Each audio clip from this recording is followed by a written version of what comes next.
রাধে রাধে। ওম নমো ভগবতে বাসুদেবায়। ওম নমো ভগবতে বাসুদেবায়। ওম নমো ভগবতে বাসুদেবায়।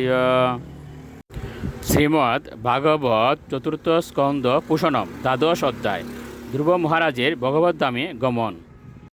শ্লোক 31। তদা দুন্দুভয়ু নে দুর্মৃদঙ্গ পনবাদয় গন্ধর্ব মুক্কা প্রযোগু পেতু কুসুম বৃষ্টয়।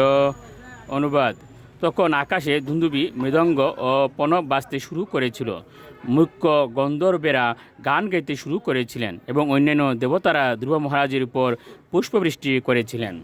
শ্লোক 32। স চ সর্লোক মারুক্ষণ সুনীতিম জননীম ধ্রুব অন্নস্মরদ্গম ইত্যা দীনাম ইয়াস্যে ত্রিবিষ্টপম। অনুবাদ: ধ্রুব মহারাজ বিমানে আরোহণ করার পর বিমান যখন চাড়তে যাচ্ছিল, তখন তিনি তার দুঃখিতা মাতা সুনীতির কথা স্মরণ করলেন।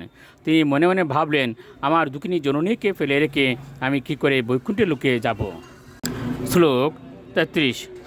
ইতি ব্যবসিতম তস্য ব্যবসায় সুর উত্তমৌ দর্শয়ামাস তুর্দেবীম পুরুয়ানেন গচ্ছতিম। অনুবাদ: বৈকুণ্ঠ লোকে দুই মহান ভগবত পার্ষদ নন্দ ও সুনন্দ ধ্রুব মহারাজের মনের কথা জানতে পেরে তাকে দেখিয়েছিলেন যে তার মাতা সুনীতি অন্য আরেকটি বিমানে তার পূর্বভাগে যাচ্ছেন।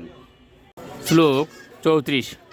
তত্র তত্র প্রশংসদ্বি পতি বৈমানিকৈশুরৈ অবক্রিয়মানে দদৃশ্যে কুসুময়ী ক্রমশ গ্রহান।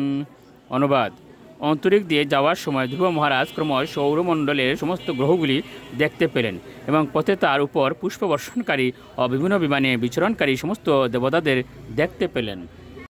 শ্লোক 35।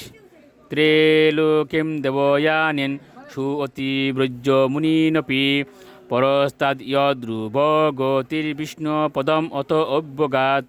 অনুবাদ: এইভাবে ধ্রুব মহারাজ সপ্তর্ষি মণ্ডল অতিক্রম করেছিলেন। সেই স্থানের ঊর্ধ্ব লোকে তিনি শাশ্বত চিন্ময় পদ প্রাপ্ত হয়েছিলেন, যেখানে শ্রীবিষ্ণু বাস করেন। রাধে রাধে।